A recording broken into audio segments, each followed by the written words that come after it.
Now, we may not be able to reach every last one of you, but we sure are going to try. We want you to buy in to your own education, your own well-being, your own life. Not my life. I'm not here for my life. I'm here for your life. And I don't care where you come from and what your background is or where you live. It doesn't make a difference. And somebody out there may be saying, well, you don't know where I come from, Dr. Mills. You don't know my surroundings. No, but I know where I come from. I know my surroundings. I have not gotten a chance to give you my story, but you would be absolutely amazed at what I went through as a child, as a young person, and where I am today. You see, you can't blame anybody else for your failure. You are the one that has to look in the mirror every single day at yourself. Not at you don't see your mom in the mirror when you look at yourself. You don't see your dad, you don't see your uncle, you don't see your cousin. You see you. And how you treat you will determine how your life will become. Treat yourself well, and your life will go well. Do not allow those naysayers that you're going to meet on the path of your success to distract you, because you can't blame them for your decisions. Be wise enough to understand the potential that you have within you, and if you would use it, where it would take you in life. So at this time, without further ado, I have a young man. I'm calling all my speakers young men, because I'm young at heart. He's young at heart. I have a young man. His name is Thom Jones, and he is the CEO, director of an organization called Education Foundation.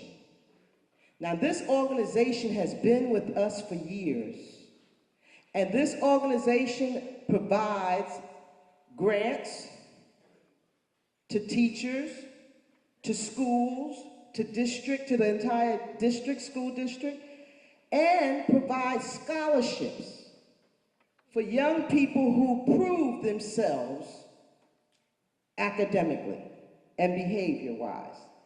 And so when young people become 12th graders and they're ready to move on into a college in their life, any college they decide, they have the opportunity to receive money grants to help them, scholarships, with their college experience. So he is a very important person. And as you have different ones come to you, I want you to always think within yourself, wow, I met so-and-so, I met this person, I met that person. And later on in life, you'll have more knowledge than others on how to continue your success in life. You may even can pick up the phone one day and call them personally and say, I saw you as a speaker, I heard you, you spoke into my life, and this is what I want to do from here on. If you did that to Mr. Jones after hearing him, he can open up a path for you that would be tremendous. The speaker we had last month from IRSC, that man can open so many doors for you. So I want you to understand this is about your life. Everybody say it's about my life. And I will live it right.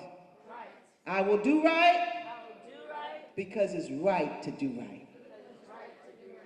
And because I'm the one, say it. Point to yourself, I'm the one.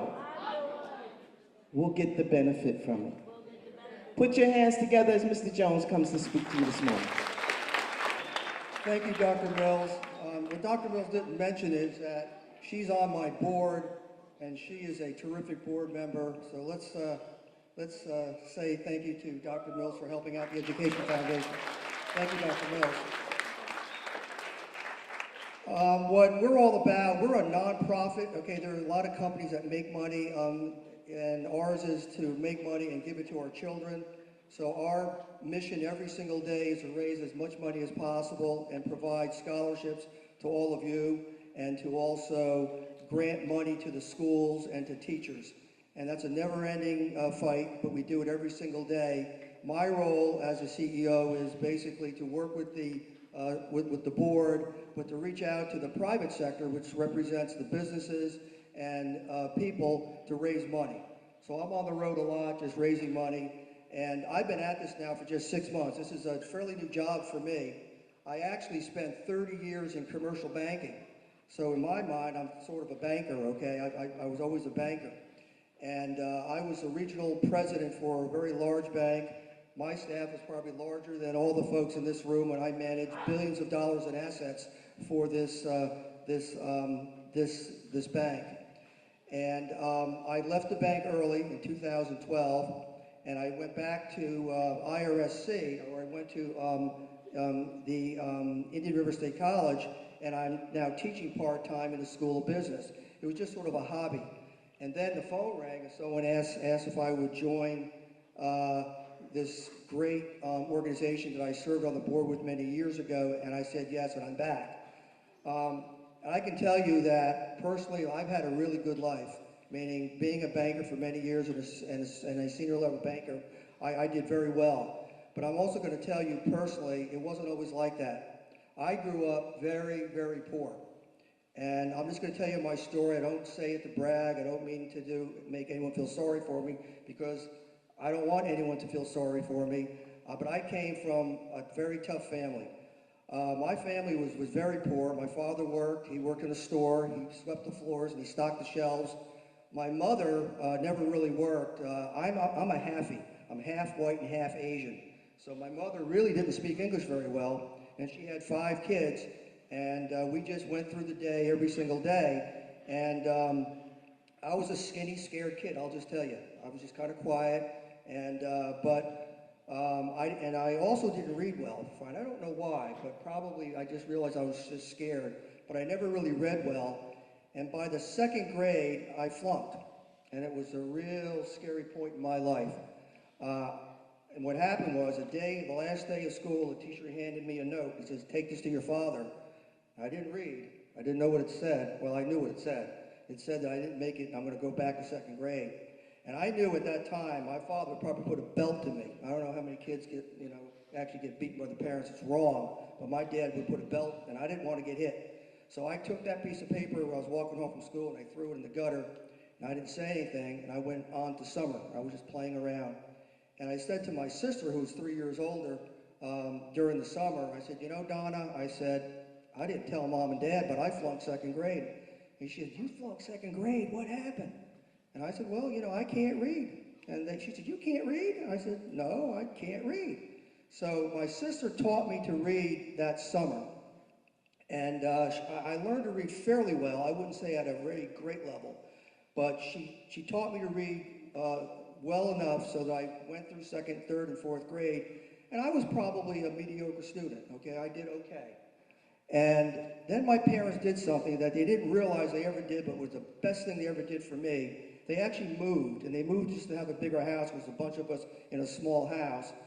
But this neighborhood had there was a man in the neighborhood. He was a neighbor, and his name was Vernon Heffern. I'll never forget him the rest of my life. He had a big garden in the back of his house, and he hired me for like 10 cents an hour to weed his garden. So I'd be sitting back there in the summertime helping him out.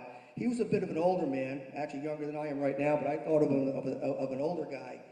And Vernon Smith had his children had already grown and gone off to school.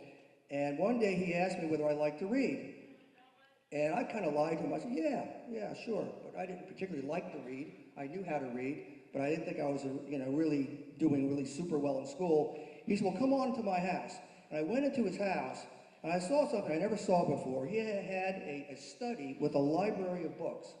And I was just amazed that a man would have a bunch of books. And he said, "What do you want to read?" I said, "I don't know." He said, "Well, let me just pick one." And he picks a skinny little book, and he says, "Why don't you read this?" And it was a book on the life of Abraham Lincoln, our 16th President of the United States. And I took this book home, and I read it. And I was out in his garden one day weeding. He says, "Hey, Tom, did you ever finish that book?" I said, yeah, I read it. He goes, tell me what you liked about it. And I really couldn't tell him much because I read it kind of quickly. He said, well, I'll tell you what, why don't you come on the house, we'll have a slice of apple pie and we'll talk about the book. Well, Mr. Heffern took me on a journey about reading. And every single week, another book would come out, and I would read another book. And I was around the 5th grade. And I can tell you, by the time a year went by, and this is about the 6th grade of my life, I was reading at a very high level. He just kept piling the books on me. And I have a love of today of history. I just love history. But in that whole journey, I learned to read really, really well. And it started to change my life. And I also want to just tell you a little story about the poverty that I lived in, not to make you feel sorry for me, but I thought about it on every rainy day. I always think about where I came from. We only had one pair of shoes each year. That's all we got. And my father would take us to a local church in August. And we never went to church much, but we went to a church for the free shoes. They were new shoes, but they weren't the shoes that all the other kids were wearing. They were last year's and 2 years old shoes, but they were new shoes because we were barefooted all summer long. So I would finally get a new pair of shoes. And those shoes had to last the entire year for us. And for that school district that I was in, it was up north. If you lived inside of 2 miles from the school, you either had to get a ride, take the public bus, or walk. And we were 1.5 miles away, so we didn't have any money for a bus. So we just walked to school, the whole bunch of us. And we weren't sad kids because the whole neighborhood sort of did that. We just did that. Well, I'm going to tell you, for 3 or 4 or 5 years, those shoes wore out in the springtime. They just did. They just wore out. And because I walked back and forth to school. And I wasn't going to get another pair. So I literally would take cardboard, cut it up, put it inside the sole of the shoe, and that's how I made them last. But rainy days were terrible. And I think of a rainy day, when you walk in the rain with your shoes that had cardboard in them, they just get all soaking wet and your feet would start to hurt. And so I always thought about that, okay? And I always said to myself, I just want to do better in school. And so I started in the 6th and 7th, 8th grade to start to really do much, much better. And the school at that time had all of these tests that they took, and I did very well. And I was able to really move on. I graduated with honors from high school. I got a scholarship into an honors college, and I wound up getting my master's in finance. And it's all because of Mr. Heffern. That Mr. Heffern at that time reached out to me and said, Tom, why don't you read a little bit better? Many, many years later, when he was a much older man, he was living down south here, I stopped by to see him with my family, and we just cried, because that man changed my life. Now, during my journey, okay, there's a couple of things that I want you just to think about. There were 2 things that I always thought about, and one of them Dr. Mills just mentioned. No matter what anybody said to me, if they tried to put me down, I didn't give them the power to hurt me. I was a kid of mixed blood, they call it. I was teased in school. I was called names. I don't tell you those names because I'm not going to repeat them today. But I got beat up in the schoolyard and all that stuff just because of the way I looked. And it was just wrong. But I did not give them the power to hurt me. So if somebody disrespects you in your life, you don't got to be mean to them. You don't got to be nasty. You can do something far worse. You ignore them and just move on with your life, because you are precious and you are more important than they are, and you're a bigger person for turning your back on them. So think about that in your life.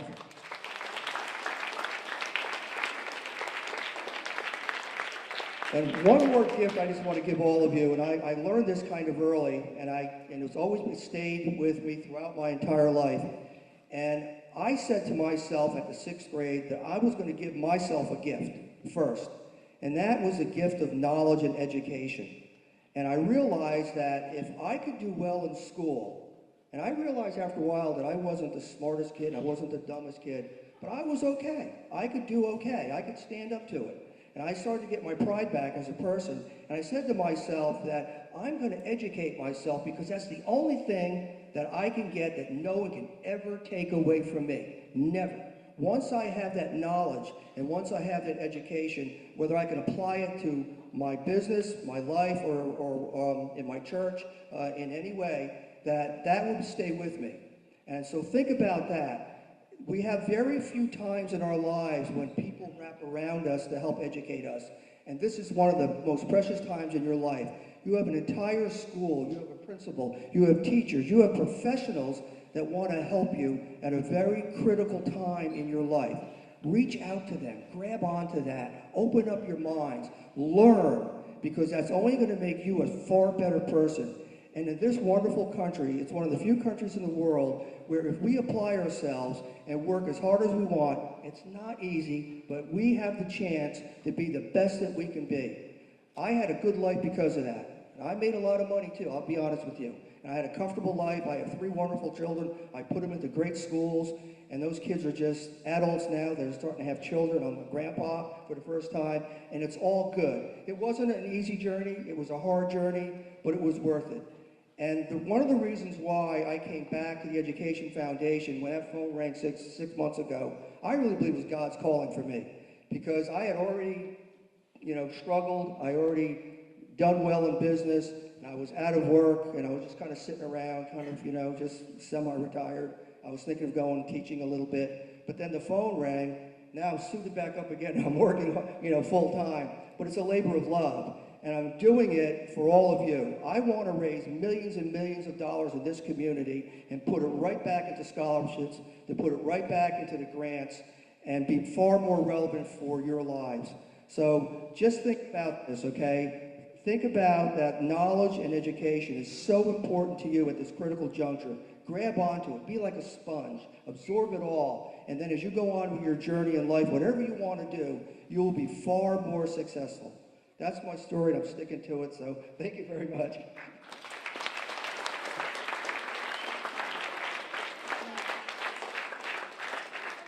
I heard Mr. Thom Jones say, this was a labor of love. And as I look out at each of you, I'm talking about every last one of you, I feel this love.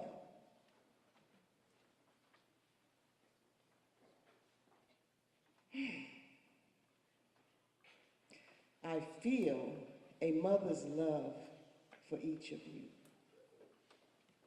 And I have to give it to God and say it's got to be a power higher than myself that have placed this tremendous love for you and me. We are here because of a labor of love. And if I could hug every last one of you, I would do that.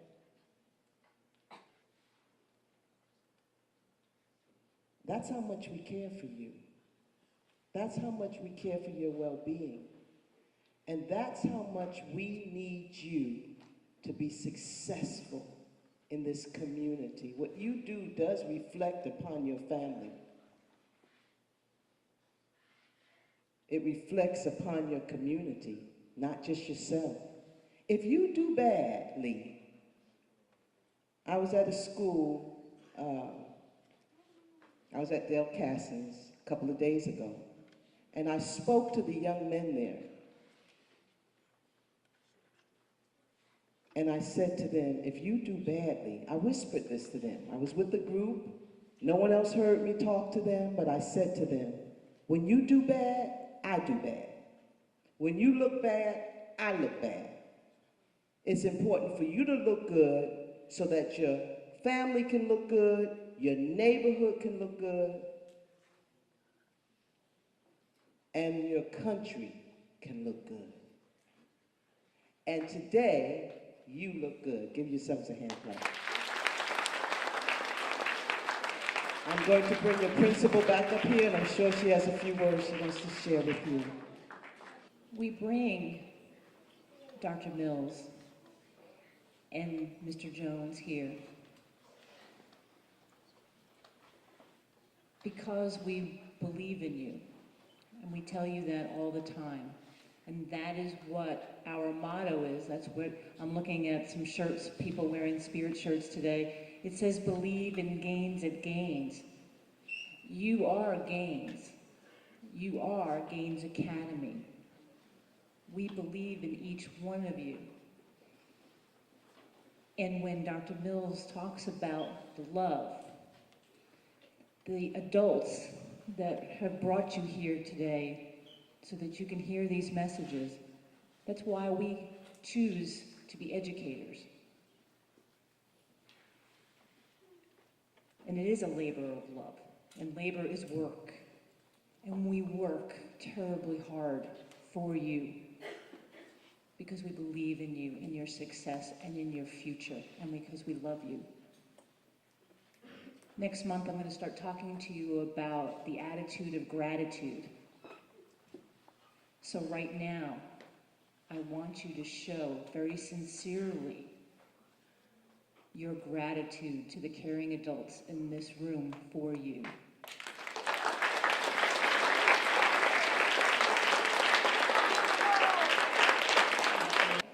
Last month, I challenged you to leave the room, and during the next days following our guest speaker, I challenged you to approach the teachers that you work with each day, look them in the eye, extend your hand for a handshake, and offer that gratitude personally and sincerely.